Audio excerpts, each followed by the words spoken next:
ہندوستان بننے سے پہلے کی بات ہے، ہندوستان میں مسافر کہیں سے چلتا ہوا آیا، اسے ایک جگہ ایک علاقے میں کچھ لوگ جھنڈیاں لگاتے چرانا کرتے نظر آئے، خوشی مناتے نظر آئے۔ وہ مسافر لوگوں سے کہنے لگا کہ یہ خوشی کس بات کی ہے؟ کوئی عید ہے، کوئی تہوار ہے، کوئی خوشی کا موقع ہے، کوئی شادی ہے کسی کی؟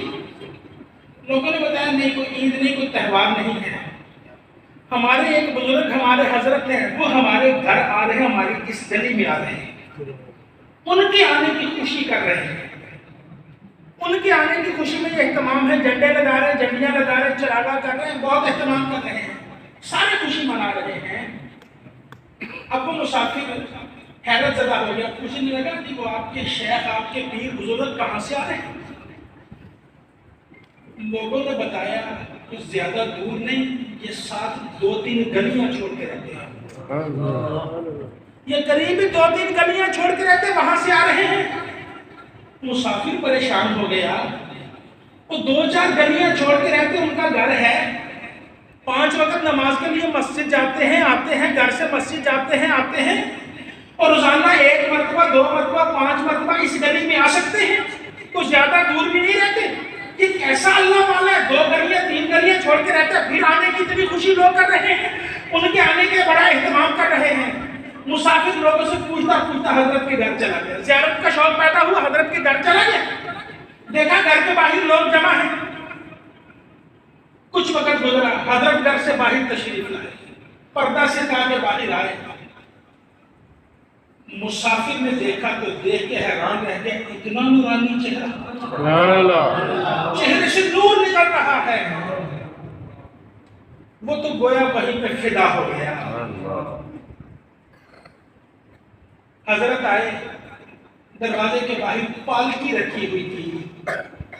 سب کو سلام کیا، پالکی کے اندر بیٹھ گئے۔ اب وہ گاڑیاں تو تھی، مزدور آگے بڑھے پالکی اٹھانے والے، پالکی کو کندھوں پہ اٹھایا، سفر شروع ہو گیا، لوگ سارے ساتھ ہیں، مزدوروں نے پالکی کندھوں پہ اٹھائی ہوئی، چند قدم چلے، گلی کے کونے پہ پہنچے، اچانک اندر سے اللہ والے نے پالکی کا پردہ سرکایا، چہرہ باہر نکالا تو چہرے پہ گھبراہٹ کیا سا، چہرے پہ پریشانی، حکم دیا پالکی نیچے رکھو، پالکی نیچے رکھی گئی، جلدی جلدی پالکی سے باہر آئے، فرمایا پالکی اٹھانے والے کدھر ہیں؟ اور یہ مزدور ہیں، سامنے لائن میں کھڑا کر دیا، اور لائن میں کھڑا کر کے چہرے پہ پریشانی، حضرت کہنے لگے میری محبت نے خوشبو کو محسوس کیا ہے، مجھے آج اپنے محبوب کی خوشبو آ رہی ہے، اے پالکی اٹھانے والے مزدوروں بتاؤ تم میں کوئی نبی کا نواسہ بھی ہے؟ فاطمہ کا نور نظر، علی کا لخت جگر بھی کوئی ہے تم میں؟ ایک مزدور کے چہرے کا رنگ پھک ہو گیا، کہنے لگا حضرت جی لوگوں سے کام لیا جاتا ہے، مزدوری کی جاتی ہے، اور میری اجرت مل جائے گی اس لیے سے آیا ہوں، اور کام کرنے والے سے ذات پات نہیں پوچھی جاتی، مزدور کا حسب نسب نہیں پوچھا جاتا۔ حضرت جی میرے گھر میں بچیاں ہیں، وہ بھوکی پیاسی ہے، میں آپ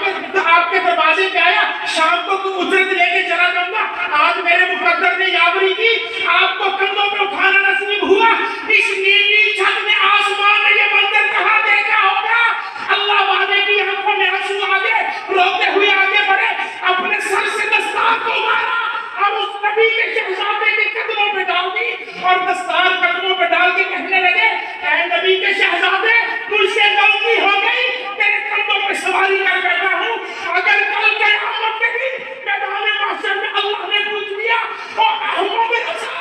بتا تو صحیح نبی کے نواسوں کے شہزادے تیری سواری کے لیے تھے، میں کیا جواب دوں گا؟ اس نبی کے شہزادے سے، اس نبی کے نواسے سے معافی مانگی، روتے ہوئے معافی مانگی، دستار اس کے قدموں پہ ڈال دی، عالم بالا کے فرشتے بھی دیکھ رہے ہیں، مولا یہ تو نے کیا 4-6 فٹ میں ڈال دیا ہے، اس انسان کے سینے میں کیا ڈال دیا ہے؟ اور جب نبی کی محبت کی بات آتی ہے نہ اسے اپنی پرواہ ہے، نہ جبے کی عزت کی پرواہ ہے، نہ دستار کی پرواہ ہے، یہ کیسا نبی کا غلام ہے؟ لیکن اس شہزادے سے معافی مانگی، فرمایا اتنا ہی نہیں شہزادے، اب جتنا سفر میں نے تیرے کندھے پہ کیا ہے اتنا سفر تجھے اپنے کندھے پہ کر رہوں گا،